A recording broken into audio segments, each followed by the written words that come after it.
क्या है जासूसी की अंधेरी दुनिया जहां ना कोई नाम होता है ना पता। अगर कुछ है तो सिर्फ मिशन। कौन है ये लोग जो अदृश्य परछाई की तरह आते हैं, ऑपरेशन को अंजाम देते हैं, फिर गायब हो जाते हैं। RNW, CIA, मोसाद महज एक नाम नहीं है, ये वो गुप्त शक्तियां हैं जो किसी भी देश का इतिहास बदल सकता है। एक आम इंसान इनके बारे में सोच भी नहीं सकता।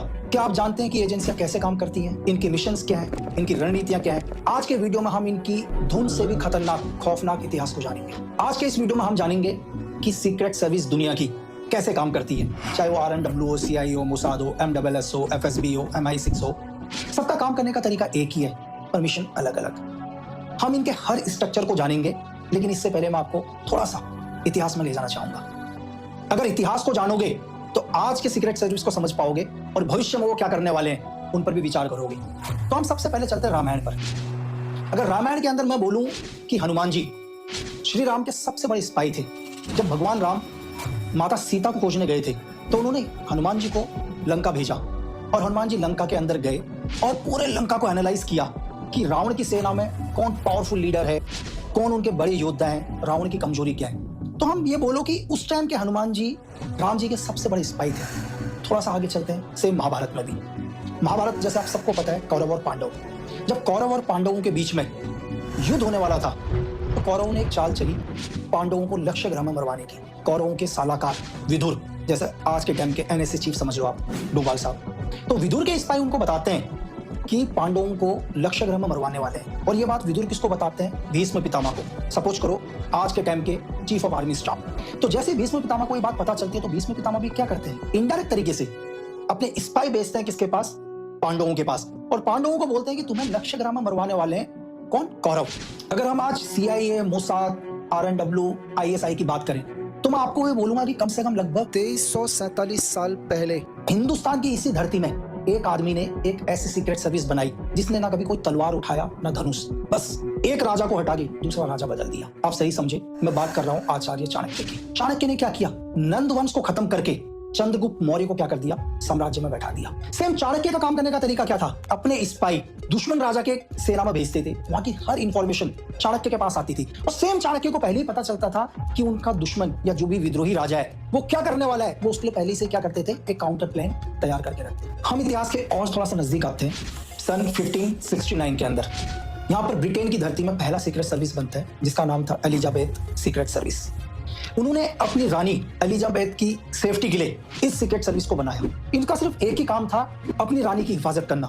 तो ब्रिटेन की सीक्रेट सर्विस के जो भी स्पाई थे वो दुनिया के अलग अलग देशों में गए और वो सिर्फ ये इंफॉर्मेशन ब्रिटेन को देते थे कि एलिजाबेथ को किस देश से खतरा है या उनकी महारानी के बारे में कौन गलत सोचता है। और थोड़ा नजदीक आते हैं, 1609 अंग्रेज हिंदुस्तान की धरती में आते हैं और व्यापार के साथ साथ अंग्रेजों का एक ही मकसद था, हिंदुस्तान को गुलाम करना। लेकिन इतनी जल्दी संभव नहीं था, तो अंग्रेजों ने क्या कर दिया? धीरे धीरे धीरे पूरे हिंदुस्तान को एक व्यापार के तौर पर कवर करना शुरू किया।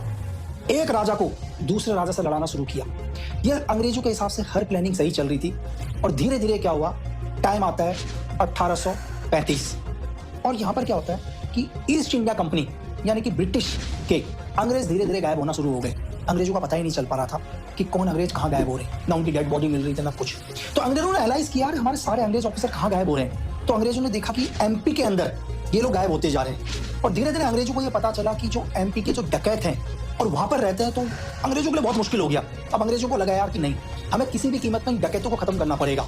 तो ईस्ट इंडिया कंपनी ने हिंदुस्तान में पहली बार 1935 के अंदर एक सीक्रेट सर्विस बनाई जिसका नाम था हेड ऑफ डकैती डिपार्टमेंट। और यह हिंदुस्तान की धरती में पहली सीक्रेट सर्विस था। इसका एक ही काम था कि किसी भी कीमत में बहराम नाम के ठग को पकड़ना। और अंग्रेजों ने क्या किया? अपने हर स्पाई को डकैतों के साथ मिलाना शुरू किया और बहुत जल्दी 1940 के अंदर अंग्रेजों को एक बहुत बड़ी कामयाबी मिल गई। ठग बहराम अंग्रेजों के हाथ लग गया और 1940 के अंदर अंग्रेजों ने क्या किया? ठग बहराम को फांसी की सजा दे दी। अब आपको लग रहा होगा यार कि मैं ठग बहराम को इतना क्यों बता रहा हूं, इसमें ऐसा क्या है? तो मैं आपको बताऊं कि ये अकेला ऐसा व्यक्ति था जिसने 931 हत्याएं करी थी अंग्रेजों की। और आपको शॉकिंग होगा कि 125 हत्याएं इसने सिर्फ एक येलो कलर के रुमाल से करी थी। और आपको पता है कि जब अंग्रेजों ने इसको फांसी में लगाया, उस येलो कलर के रुमाल को आज भी ब्रिटेन के म्यूजियम में रखा हुआ है।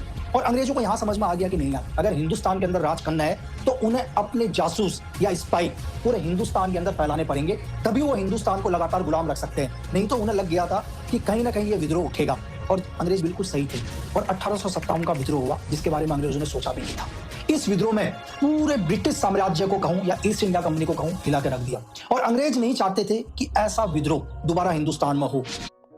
28 दिसंबर 1885 को कांग्रेस की स्थापना होती है। तो 2 साल के बाद 23 दिसंबर 1887 को अंग्रेजों ने एक सीक्रेट सर्विस की स्थापना करी जिसका नाम था CID, the criminal investigation department. इस डिपार्टमेंट का एक ही काम था, हर कांग्रेस की एक्टिविटी पर नजर रखना, हर उस इंफॉर्मेशन को ईस्ट इंडिया कंपनी तक पहुंचाना जिससे अंग्रेजों के साम्राज्य में थोड़ा सा भी खतरा आ सकता है। और ये धीरे धीरे CID के लोग क्या हुए, पूरे हिंदुस्तान में फैलते गए। सिर्फ ये कांग्रेस तक सीमित नहीं थे, जितने भी हमारे क्रांतिकारी लोग थे, चाहे आप बोलो कि चंद्रशेखर आजाद, सुभाष चंद्र बोस, भगत सिंह, ये हर उन क्रांतिकारियों की इंफॉर्मेशन अंग्रेजों को देने लगे। और अंग्रेजों ने क्या किया कि जैसे जैसे उन्हें इंफॉर्मेशन मिलती उन्होंने हर क्रांतिकारी को मारना शुरू किया।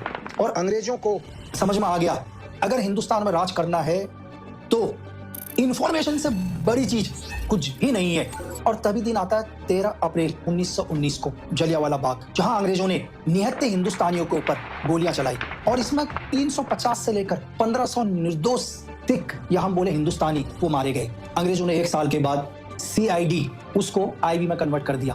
बिल्कुल आपने सही समझा। 1920 में हिंदुस्तान में IB का गठन हुआ।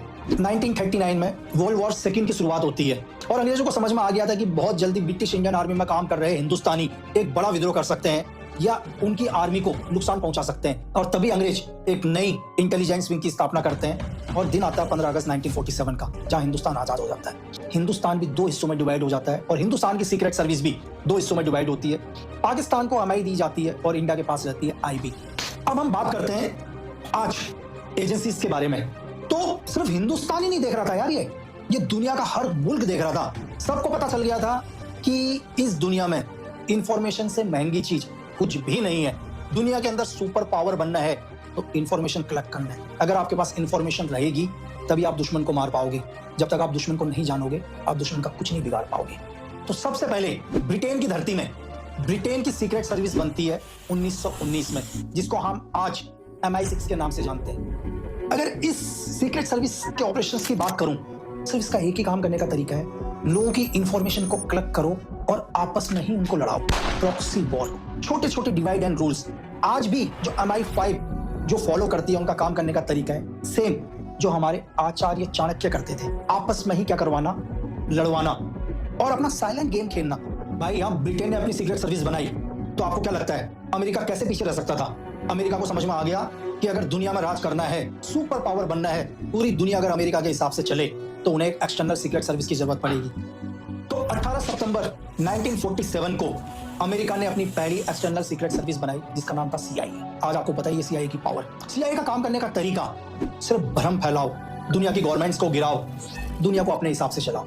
अगर आप बोलो कि CIA का बेस्ट ऑपरेशन, वैसे CIA ने हजारों ऑपरेशंस करे हैं, लेकिन अगर मैं बोलूं तो बिन लादेन।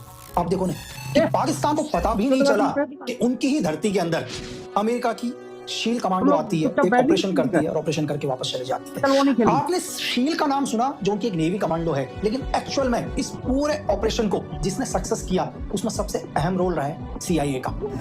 फंडिंग से जिंदा रहने वाला पाकिस्तान कैसे पीछे रह सकता है भाई? तो 1 जनवरी 1948 को पाकिस्तान ने भी अपनी एक्सटर्नल सीक्रेट सर्विस बना दी भाई, ISI। अगर आप इनका काम देखो, इनके तरीके देखो, इनका दुनिया में सिर्फ एक ही काम, टेररिज्म को सपोर्ट करना, नए नए टेररिज्म ग्रुप को खड़ा करना, ठीक है, एड फंडिंग में जिंदा रहना। अगर आप पाकिस्तान का बेस्ट ऑपरेशन पूछो तो मैं आपको बोलूंगा भाई ISI का, कि जब USA और USSR का वॉर चल रहा था तो सबसे अहम भूमिका निभाई इस ISI ने। पहली बार अफगानिस्तान की धरती में अगर दुनिया में पहली बार मुजाहिदीन तैयार करे तो यही वो ISI था यार। इसी ISI की वजह से आपको पता है दुनिया की सबसे पावरफुल देश USSR बैकफुट में चला गया। 13 मार्च 1954 को दुनिया की सबसे खतरनाक एजेंसी का जन्म हुआ, KGP का। 1991 तक जब तक KGP खत्म नहीं हुई तो KGP ने पूरी दुनिया में रूल किया यार, ऑल ओवर वर्ल्ड में। इससे पावरफुल ग्रुप दुनिया के अंदर कुछ भी नहीं था। दुनिया कैसे चलनी है ये KGP डिसाइड करता था। बहुत सारे ऑपरेशंस अगर हम बात करें तो छोटा सा ऑपरेशन मैं आपको बताऊंगा, आपको शॉक लगेगा। ऑपरेशन तुर्खम 1981 में यार हिंदुस्तान और पाकिस्तान को पता ही नहीं था कि कोड ऑपरेशन तुर्खम है क्या। और आपको बहुत शॉकिंग होगा कि हम और पाकिस्तान 1981 में एक बार फिर वॉर करने वाले थे। यही KGP था जिसने पाकिस्तान तक यह मैसेज पहुंचा दिया कि हिंदुस्तान 1981 के ऊपर उसके ऊपर अटैक कर रहा है और हमारे को ये मैसेज आया कि पाकिस्तान 1971 का बदला हमसे ले रहा है। तो मैं आपको बताऊं कि सीक्रेट सर्विस की दुनिया में इंफॉर्मेशन कलेक्ट करने से भी ज्यादा डेंजर क्या है? गलत इंफॉर्मेशन आप तक पहुंचाना। और सोचो अगर दुनिया की कोई ऐसी स्पाई हो जो आपके प्राइम मिनिस्टर तक एक ऐसी इंफॉर्मेशन पहुंचा दे जो आपको अंधकार के युग में ढकेल दे, तो वो सीक्रेट सर्विस कितनी खतरनाक होगी। इजराइल, मोसाद, वो कैसे पीछे रह सकता था? क्योंकि भाई जूस को अपना वर्चस्व बचाना था। देखो सारी दुनिया तो पावर के लिए लड़ रही थी, लेकिन इजराइल को अपना वजूद बचाना था। तो 1949 के अंदर मोसाद का भी जन्म होता है। और आज आपने देखा ही है यार, मैं अगर मोसाद के ऑपरेशंस की बात करूं तो हर दूसरा ऑपरेशन आपको मोसाद का मिलेगा। कहते हैं मोसाद अपने एनिमी को कभी नहीं भूलता। जब कुछ एक मिलिटेंट ने उनके खिलाड़ियों के ऊपर अटैक किया और उनके 12 खिलाड़ियों को मौत के घाट उतार दिया, तो 30 साल तक इसी मोसाद ने ऑपरेशन किया और दुनिया के हर कोने में जाकर अपने एनिमी को खत्म किया। और आज भी मोसाद के ऑपरेशंस चल रहे हैं। अगर आप देखो आज गाजा के अंदर, सीरिया के अंदर, हर जगह मोसाद एक्टिव है। अब हम आते हैं हिंदुस्तान के ऊपर। 1947 के बाद यहाँ से पूरी दुनिया अपनी सीक्रेट सर्विस बना रही थी और इंडिया को भी समझ में आ गया था कि हमारे को भी एक एक्सटर्नल सीक्रेट सर्विस की जरूरत पड़ेगी। आई भी तो हमारे पास थी और वही एक्सटर्नल का भी काम कर रही थी। 1962 में चाइना के साथ हमारा एक वॉर होता है और फिर उसके 3 साल के बाद 1965 पाकिस्तान के साथ। अब इंडिया को समझ में आ गया था नहीं, अगर बाहरी ताकतों से बचना है तो हमारे को भी एक एक्सटर्नल सीक्रेट सर्विस की जरूरत पड़ेगी। 21 सितंबर 1968 को RNW की स्थापना होती है, research and analyse wing. RNW के पहले चीफ बनते हैं रामेश्वर नाथ काउसर। और मैं आपको बताऊं कि IB से लगभग 200 से लेकर 250 एजेंट्स या ऑफिसर कहें हम, जिनको RNW में डाला जाता है और इन ऑफिसर्स को दोबारा से ट्रेन किया जाता है। और रामेश्वर नाथ काउसर क्या करते हैं, अलग अलग कॉलेजेस थे, आर्मी कॉलेज, इंस्टीट्यूट, वहां से लोगों को कलेक्ट करना शुरू करते हैं, जिसके अंदर अच्छी नॉलेज थी, साइबर की नॉलेज, जो अलग अलग भाषाओं में ज्ञान रखता था, जिसका फिजिकल अच्छा था, जो हिंदुस्तान से प्यार करता था।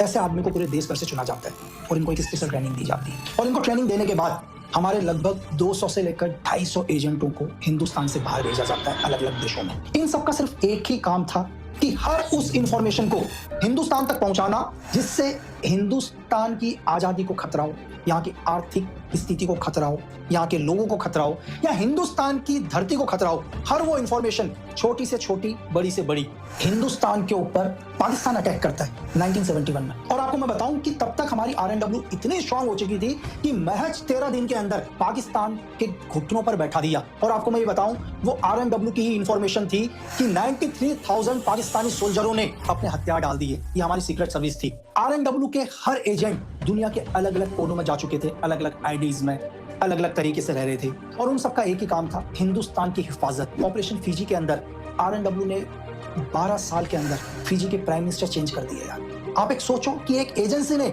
जहां पर रबुका की गवर्नमेंट को गिराकर महेंद्र चौधरी को बैठा दिया। ऐसे बहुत सारे ऑपरेशंस RNW ने किए और RNW दुनिया में इतना पावरफुल बनता गया कि CIA, MI5, Mossad, MSS, China, सभी की नजरें हिंदुस्तान के ऊपर थी यार। और कोई भी देश नहीं चाहता था कि हिंदुस्तान एक न्यूक्लियर देश बने और सबको पता था कि हिंदुस्तान न्यूक्लियर परीक्षण करेगा।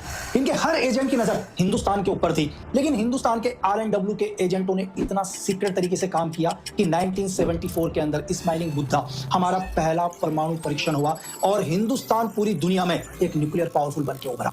इससे आप हिंदुस्तान के RNW के या रिसर्च एंड एनालाइज विंग की काबिलियत को जान सकते हैं, जिसने पूरी दुनिया को भनक नहीं लगने दी और हम सुपर पावर बने। पड़ोसी देश चाइना 1983 के अंदर उसने भी अपनी सीक्रेट सर्विस बनाई, MSS। और आज तक चाइना के यार सीक्रेट सर्विस के बारे में नहीं सुना होगा, उनके एजेंटों के बारे में नहीं सुना होगा। इसका यह मतलब नहीं यार कि चाइना ऑपरेशन नहीं करता। चाइना पावरफुल देश है, उसकी भी एजेंसी पावरफुल है।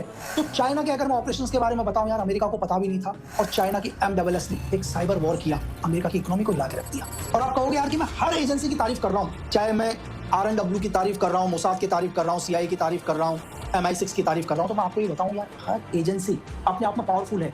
हर एजेंसी का काम करने का तरीका है। हर एजेंसी चाहती है कि उसका देश एक सुपर पावर देश बने। हर एजेंसी चाहती है कि दुनिया में सिर्फ उनके रूल्स हों, उन्हें कोई फर्क नहीं पड़ता हजारों लोग मरें, देश में युद्ध हो, हजारों लाखों लोग उस युद्ध की आग में झोंक जाएं, किसी भी एजेंसी को उससे कोई फर्क नहीं पड़ता। सिर्फ उन्हें एक ही चीज है, उनका देश सेफ। और 1991 में USSR के टुकड़े हो जाते हैं। यहाँ USSR के टुकड़े होते हैं और आपको मैं ये बताऊं कि दुनिया की सबसे पावरफुल एजेंसी KGB भी खत्म होती है। और महज 2 साल के बाद रशिया एक FSB नाम की सीक्रेट सर्विस निकालती है अगर मैं आपको एफएसबी के बारे में बताऊं तो यार एफएसबी के भी सीक्रेट सर्विस देखो, यूक्रेन को पता ही नहीं चला कि रशिया उनके ऊपर वॉर करने वाला है, और आज भी यूक्रेन की आधी से ज्यादा जगह रशिया ने कवर करी है, वो सिर्फ किसकी वजह से? उनकी सीक्रेट सर्विस एफएसबी की वजह से। अब हम समझते हैं आज 2025 में कि आप कैसे सीक्रेट सर्विस ज्वाइन करोगे। आप किसी भी एजेंसी को डायरेक्ट तरीके से ज्वाइन नहीं कर सकते यार। इंडियन आर्मी ज्वाइन कर सकते हो, पुलिस फोर्स ज्वाइन कर सकते हो, ठीक है, कोई भी डिपार्टमेंट को आप ज्वाइन कर सकते हो। लेकिन मैं आपको उदाहरण आरएनडब्ल्यू के साथ समझाता हूं। आरएनडब्ल्यू ज्वाइन करने के लिए अगर आप यूपीएससी के थ्रू निकालते हैं तो आरएनडब्ल्यू क्या करती है, यूपीएससी से आईपीएस आईएएस कैडेट्स को आरएनडब्ल्यू के अंदर डेपुटेशंस लेती है या परमानेंट आरएनडब्ल्यू के अंदर डालती है। और ऐसा नहीं है कि आप आर्मी, एयरफोर्स, नेवी से हो या आप यूपीएससी से हो या आप दुनिया की किसी भी ऑर्गेनाइजेशन से हो कि तभी आप आरएनडब्ल्यू के अंदर जा सकते हैं, ऐसा नहीं है। आरएनडब्ल्यू को लगता है कि यार एक लड़का है, उसको बहुत अच्छी नॉलेज है, उसको साइबर की बहुत अच्छी नॉलेज है, लेकिन वो किसी भी गवर्नमेंट डिपार्टमेंट से नहीं है। आरएनडब्ल्यू हो या दुनिया की कोई भी एजेंसी हो, फॉर एग्जांपल मैं आपको आरएनडब्ल्यू के साथ उदाहरण बता रहा हूँ। आरएनडब्ल्यू क्या होती है, उस आदमी के ऊपर पूरा वॉच करती है, उसकी पूरी बैक हिस्ट्री को जानती है, उसकी फैमिली हिस्ट्री को जानती है। आपका कोई भी पॉलिटिकल कनेक्शन नहीं होना चाहिए, आपका नहीं होना चाहिए, आपकी फैमिली का नहीं होना चाहिए, आपकी फैमिली की फैमिली का नहीं होना चाहिए, और आप एक देशभक्त होने चाहिए। आपकी अगर व्यक्तिगत कोई भी राय हो वो सिर्फ देश के लिए होनी चाहिए। बहुत सारे लोग बोलते होंगे यार एक सीक्रेट एजेंट के अंदर क्या खासियत होती है, ऐसा कुछ भी नहीं है, आपके ही जैसे होते हैं यार। एक सीक्रेट सर्विस का एजेंट कभी आपको अलग लगेगा ही नहीं। अगर वो अलग ही लग गया तो आप तो पहचान ही लोगे ना यार ये एजेंट है। तो वो क्या होगा, वो आपके ही जैसा होगा, एक नॉर्मल इंसान होगा, आम लोगों की भीड़ में चल रहा होगा।